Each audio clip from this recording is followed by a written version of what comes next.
Todavía llevaba puestos los zapatos cuando rasqué los números. Las bolsas del súper estaban a medio desempacar, con un paquete de lentejas tambaleándose en el fregadero. No grité, no salté, solo me quedé mirando el boleto bajo la luz oblicua de la tarde, dejando que la verdad se asentara como polvo en silencio. 120 millones de pesos, lo doblé. Lo guardé entre las páginas de una novela de Sandra Cisneros y preparé la cena.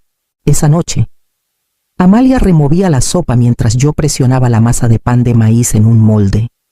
La observé tararear.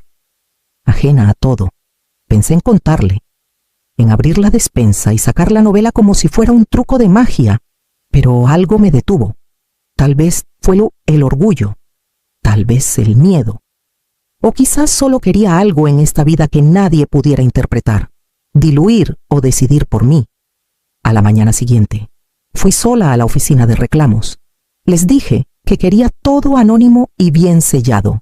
Firmé papeles. Elegí pagos a largo plazo y pedí silencio. Luego caminé a casa y recogí a Emiliano de la escuela. Nunca toqué el dinero. No, de verdad. Seguimos en nuestra casita en la calle Hidalgo. En Guadalajara, seguí dando clases de literatura en el colegio comunitario. Y Amalia siguió como voluntaria en la biblioteca. Aunque sus rodillas le daban guerra, cambiamos el tejado un año, pero solo porque goteaba. Recortaba cupones, usaba el mismo abrigo de lana cada invierno. Nadie nunca preguntó por qué. Me decía a mí misma que lo guardaba para Emiliano, para su boda. Tal vez para su futura familia. En ese momento se sentía noble. Contenerme. Esperar el momento perfecto para darlo todo. Luego Amalia se enfermó. De esas enfermedades que llegan rápido y no negocian, y aún así, no toqué un solo peso. Cuando la enterramos, la primavera apenas comenzaba a despuntar entre el frío. Me senté en el porche después, sola, viendo florecer las bugambilias. El dinero seguía ahí, intacto, esperando un propósito que ya no sentía seguro. 2 semanas después, Emiliano llamó. Tenía noticias. Traería a alguien a casa. Emiliano llamó un domingo, como siempre, pero esta vez. Su voz traía algo diferente, rápida, emocionada, casi ensayada. «Ma, quiero que conozcas a alguien». Puse el teléfono en altavoz y doblé ropa mientras hablaba. Se llamaba Paloma Arriaga, estudiante de maestría en administración. Su papá manejaba algo llamado fondo patrimonial. Emiliano lo decía como si fueran credenciales en un currículum, no pedazos de una persona. Es increíble, de verdad. Y nos vamos a casar. Hice una pausa, sosteniendo un suéter viejo de Amalia. ¿Casar? Se rió.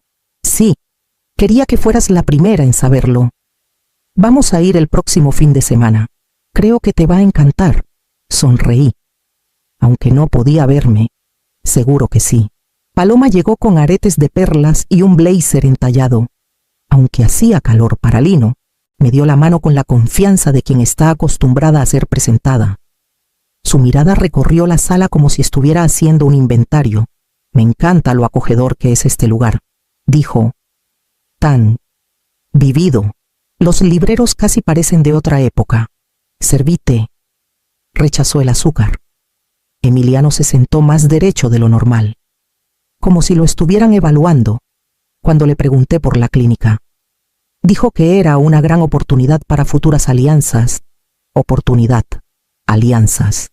Recordé cuando decía cosas como, hoy ayudamos a un niño a caminar otra vez.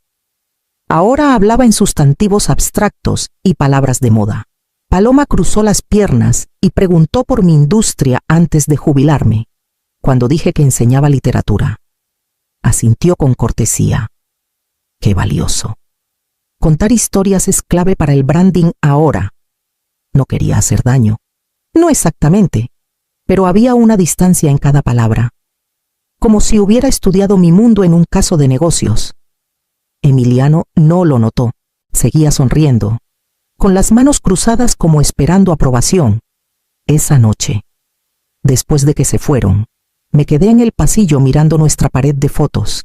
Emiliano, sin los dientes de adelante, Emiliano, con su bata blanca. Pasé el dedo por el marco de madera. El niño que crié había vuelto a casa, pero trajo el idioma de alguien más. La casa de los Arriaga estaba detrás de unas rejas de hierro que se abrían con un código. Era el tipo de lugar donde los tapetes no se atrevían a desgastarse, donde los arbustos estaban podados como si hubieran pasado una entrevista. Emiliano y Paloma insistieron en que fuera a una cena de bienvenida familiar. Me puse mi falda azul marino y el broche de Amalia, el que tenía una margarita prensada bajo vidrio. Beatriz Arriaga me recibió con una copa de prosecco y un comentario sobre lo encantador que debió ser criar a Emiliano. Pronunció la palabra como si fuera parte de una novela de época. Los jóvenes con los pies en la tierra son tan raros hoy en día, añadió, chocando su copa suavemente contra la mía.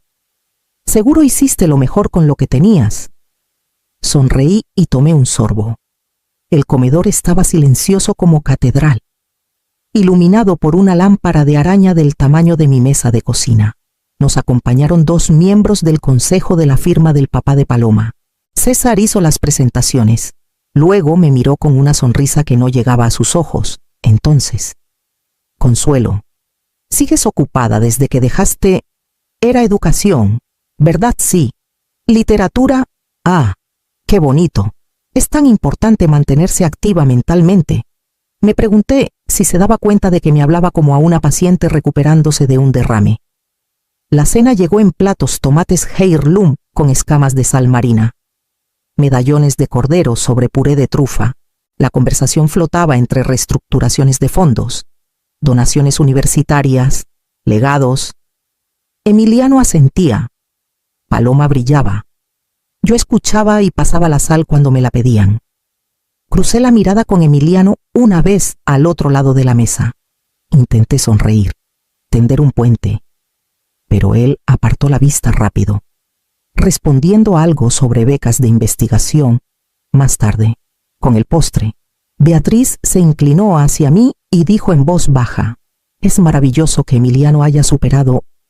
Bueno, ya sabes, habla mucho de su empuje. Bajé la mirada a mi plato. El flan se estaba enfriando. Con la capa de caramelo intacta, Emiliano siempre ha sabido lo que vale, dije suavemente. La pregunta es si otros lo ven sin necesidad de explicaciones. En el camino a casa, me senté en silencio junto a mi hijo en el asiento trasero.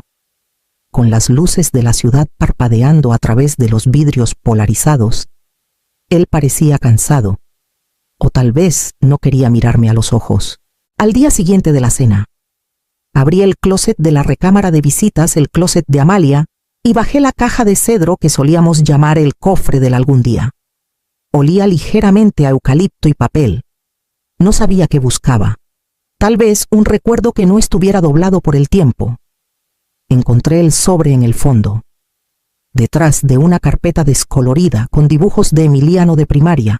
Mi nombre estaba al frente, escrito con la letra cuidadosa y inclinada de Amalia, inconfundiblemente suya. Dentro había una sola hoja, doblada 2 veces, con los pliegues suavizados por los años. La primera línea me hizo sentarme en la orilla de la cama. Consuelo, si estás leyendo esto, me fui primero. Espero que haya sido con suavidad. Escribió que sabía lo del premio de la lotería. Lo supo el mismo día. Notó cómo me movía esa noche. Más callada de lo normal. Sabía que guardaba secretos no por desconfianza, sino por disciplina. No me contaste porque querías proteger algo. Lo admiré, pero aún así hice un plan. Espero que lo entiendas. Describió su visión con detalle delicado, una fundación de becas, no solo dinero, sino mentoría, para estudiantes como Emiliano. Alguna vez fue brillantes, hambrientos, invisibles, chicos que trabajaban después de la escuela y aún así sacaban las mejores notas, chicos que nadie recordaba cuando daban los premios. Incluso había elegido un nombre, Fundación Amalia y Consuelo Morales, porque hicimos esta vida juntas. Y aún ahora, quiero que eso continúe. Presioné la carta contra mi pecho y dejé que el silencio llenara la habitación. no era solo un plan, era un espejo, un recordatorio de que todo este tiempo el dinero no solo esperaba el futuro de mi hijo, sino algo más grande que una boda o una herencia. Cuando doblé la carta y la guardé en el sobre, supe qué tenía que hacer. Pasé los días siguientes haciendo cuentas en mi libreta, no porque lo necesitara, sino porque me anclaba. Revisé el saldo del fideicomiso, el crecimiento proyectado, las cuentas de efectivo que nunca toqué. Imaginé escribirle un cheque a Emiliano como regalo de bodas, algo simbólico, generoso, definitivo. Siempre había sido el plan, pero el plan asumía respeto. Paloma me invitó a una sesión de planeación en casa de los Arriaga.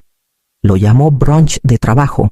Había impresiones, muestras de telas y un plano de asientos en un marco dorado. Llegué con escones de limón y una sonrisa. Hablamos de flores, banquete, discursos. Escuché más de lo que hablé. Cuando llegó el tema de los asientos, Beatriz señaló una etiqueta que decía madre del novio. Consuelo, te pusimos en la mesa 9, dijo con dulzura, tocando el plano. Estarás con las esposas de los socios de César, mujeres encantadoras, muy refinadas, para que no te sientas fuera de lugar. Parpadeé una vez. Mesa 9O. Sí, intervino Paloma. Cerca de la terraza, más tranquila, íntima. Miré a Emiliano.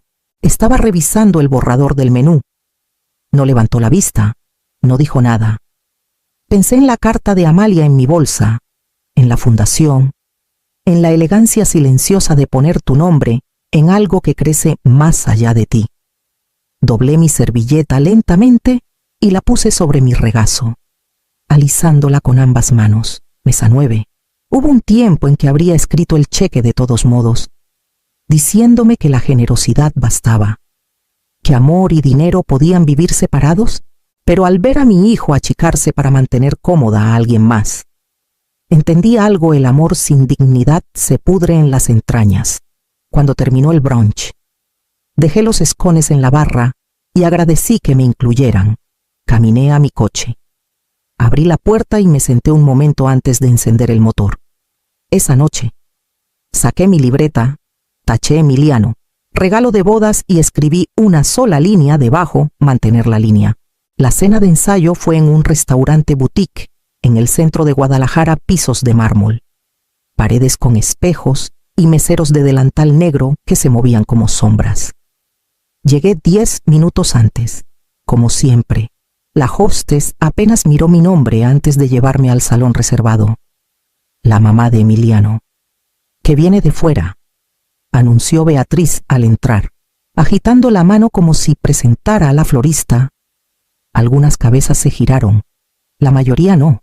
Las amigas de Paloma ofrecieron sonrisas débiles y volvieron a sus teléfonos. Una de ellas, Daniela Odelia, señaló mis zapatos y preguntó si eran vintage. Dije que no, solo eran viejos. Un mesero pasó con una charola de champán. La entrada de servicio está a la izquierda, dijo en voz baja, señalando la cocina. Miré mi vestido negro y mi cardigan gris. No lo corregí. Paloma tampoco. Estaba ocupada ajustando el centro de mesa. Emiliano cruzó mi mirada y me saludó con la mano. Estaba sentado entre Beatriz y César, riendo por algo que no escuché. No le devolví el saludo.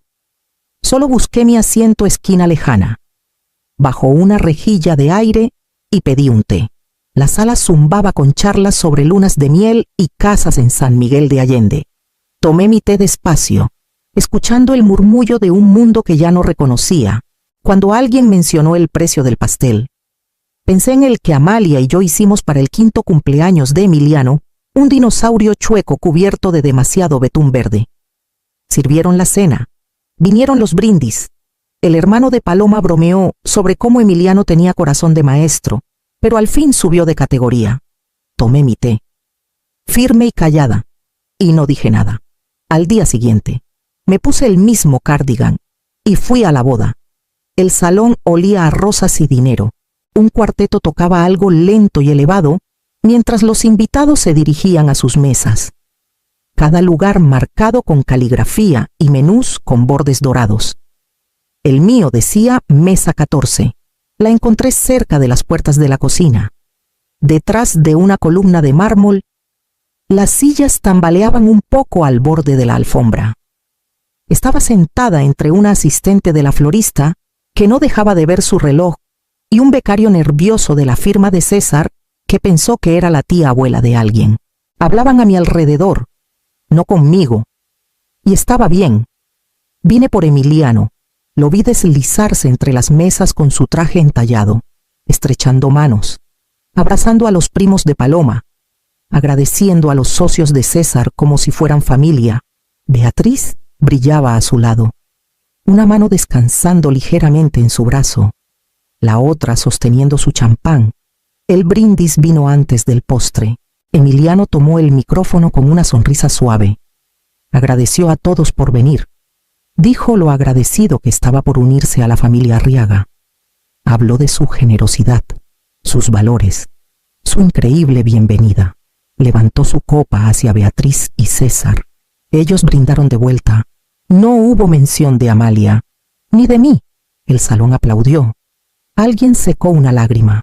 Miré el borde de mi plato y pensé en la carta aún doblada en mi bolsa, en el dinero intacto por 2 décadas, en el pastel que una vez pasé toda la noche horneando en una cocina sin aire acondicionado. Me levanté en silencio y salí por la puerta lateral, afuera. El aire estaba pesado por el calor del verano temprano. Caminé al borde de la terraza y miré al cielo. Las estrellas eran débiles tras las luces de la ciudad, pero sabía dónde debían estar. Las conté de todos modos, a mis espaldas. La banda volvió a tocar, una melodía alegre y brillante para gente que no notó que me había ido. Metí la mano en mi bolsa y toqué la esquina del sobre de Amalia. Se sentía más pesado que antes, no por culpa, sino por certeza. Me quedé afuera un buen rato, escuchando la música lejana subir y bajar, como el zumbido de una máquina a la que ya no pertenecía. Luego me di la vuelta, alicé mi cardigan y volví por las puertas laterales. El salón estaba bañado en oro y luz de velas. Estaban a medio discurso del corte del pastel. Beatriz tenía el micrófono. Paloma estaba a su lado, sonriendo como estatua. Emiliano, unos pasos atrás. Aplaudía cortésmente mientras ella hablaba de legados y futuros brillantes. Di un paso adelante, caminando lo bastante lento para ser notada, pero sin prisa. Pasé las mesas, una por una, hasta estar cerca del escenario. Disculpen, dije. El micrófono titubeó. Beatriz se giró. También Paloma. Emiliano parecía confundido. Solo un momento, dije otra vez. Quiero decir algo. Ya no había música. Nadie se movió. Hasta los meseros se congelaron a medio paso. Me aclaré la garganta. Hace 20 años. Gané 120 millones de pesos. No se lo conté a nadie. No cambié nuestra casa, ni mi trabajo, ni la forma en que crié a mi hijo. Lo mantuve en silencio. Por él. Porque quería ver quién sería sin eso. Un murmullo recorrió el salón como viento entre hojas secas. Creí en construir cosas con tus propias manos, en la dignidad, en la modestia. Guardé ese dinero pensando que un día se lo daría, como regalo, una dote de amor y confianza. Miré a Emiliano. Su boca se abrió, pero no salió ninguna palabra. Pero esta noche vi algo claramente. El respeto no se hereda, se gana. Y he visto lo fácil que desaparece cuando nadie está mirando. La copa de Paloma tembló ligeramente. César se quedó inmóvil como piedra. Beatriz parpadeó lento, como si no entendiera el idioma.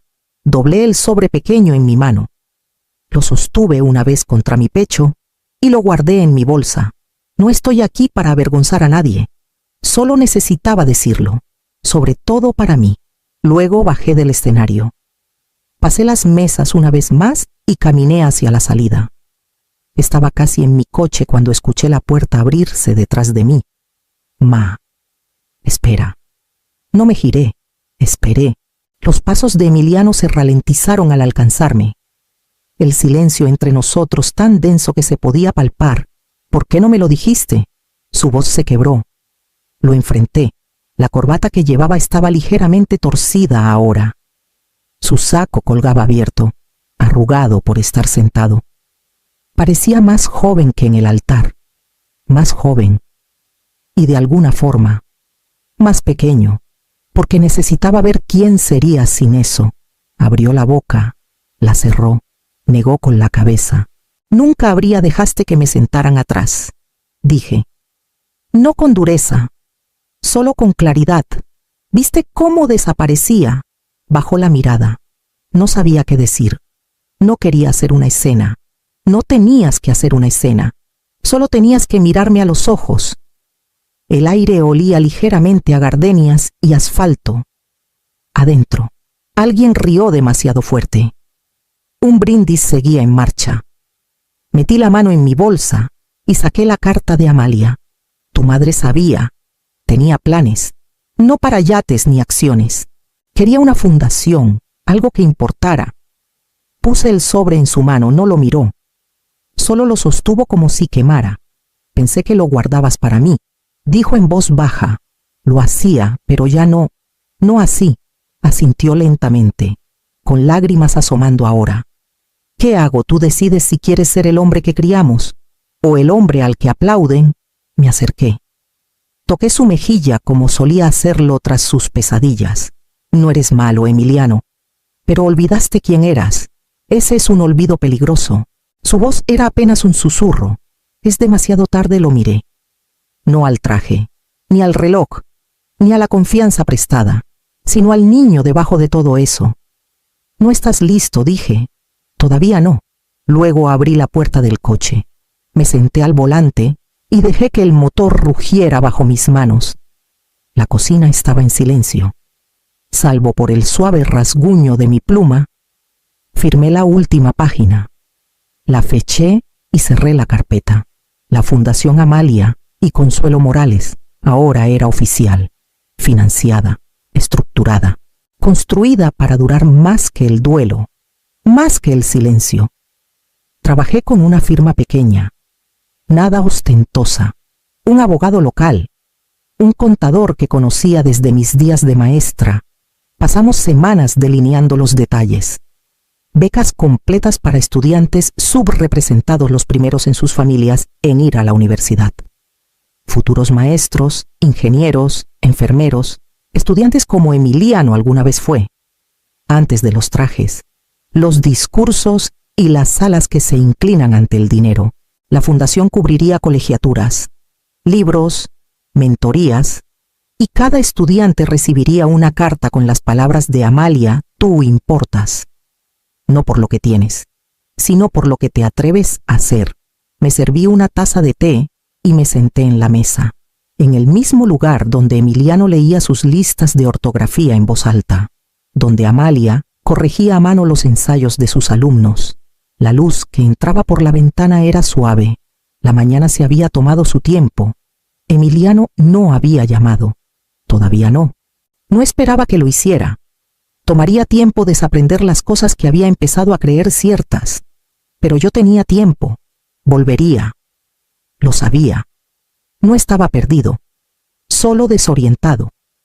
Siguiendo señales que alguien más plantó frente a él cuando encontrara su camino de regreso. La fundación seguiría aquí, no como regalo, sino como invitación. Tendría que ganarse su lugar en ella. Tomé otro sorbo de té y miré el jardín, donde Amalia solía plantar cempasúchiles junto a la cerca. Los parterres estaban vacíos ahora, pero aún podía imaginar el dorado contra la madera, brillante y terco. Hay diferentes tipos de riqueza. Algunas florecen en silencio, otras echan raíces. Abrí la siguiente carpeta, una lista de escuelas con las que colaboraríamos. Fechas límite, contactos de alcance, notas al margen que garabateé tarde en la noche. El trabajo apenas comenzaba, y por primera vez en meses, me sentí más que clara. Me sentí lista.